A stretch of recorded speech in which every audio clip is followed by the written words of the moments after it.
বন্ধুরা, আপনারা দেখছেন বাবলির রান্নাঘর।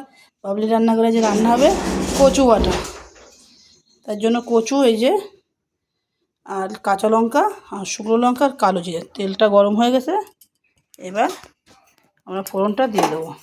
শুকনো লঙ্কা আর কালো জিরে, এবার দেবো নুন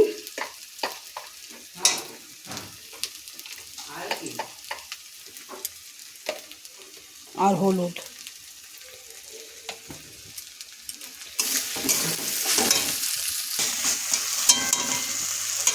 কচুটা ভাজা হচ্ছে, একদম সিম্পল রেসিপি। এই যে আমাদের কচু বাটা রেডি, এবার নামিয়ে নেব। এই যে ফাইনালি কচু বাটা রেডি। তা ভিডিওটা এখানে শেষ করছি।